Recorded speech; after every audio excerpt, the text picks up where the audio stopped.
বন্ধুসকল, মই বৰ্তমান শ্বিলঙত আছোঁ। এতিয়া আপোনালোকক দেখুৱাম কিছুমান গছ, যিবোৰ পাইন গছ বুলি কয়। সেইজোপা হৈছে পাইন গছ। ইয়াৰ বাকলি আপোনালোকে চাওক, কাটি কাটি আছে। দেখুৱাই আছোঁ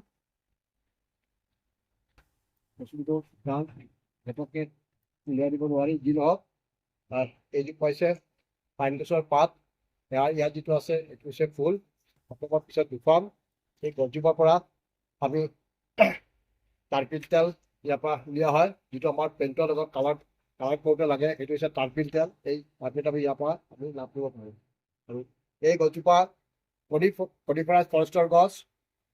এই গছজোপা আমাৰ অসমত ফেঞ্চিছ আৰু কাৰ্বি আংলঙত এই গছজোপা আপুনি দেখা পায়, বা তাত গ'লে দেখা পাব। বা শ্বিলঙৰ আমি মেঘালয়ত আহিলে মোটামুটি চবতে এই গছজোপা দেখা পায়। ইয়াৰ বৰ্তমান যিটো হাইট, ইয়াৰ 20-25 ফুট মান হ'ব। আৰু মোৰ আগত এটা পাহাৰ আছে, মই পাহাৰটো দেখুৱাই আছোঁ, আপোনালোকে চাই থাকক। সেইটো হৈছে আপোনাৰ পাইনৰ পাহাৰ। আপুনি চাওক,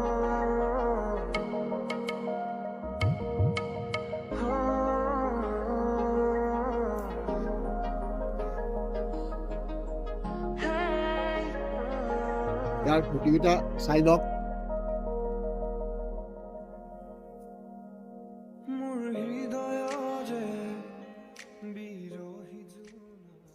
যদি ভিডিঅ'টো ভাল লাগে, লাইক, শ্বেয়াৰ আৰু ছাবস্ক্ৰাইব কৰিব। ধন্যবাদ।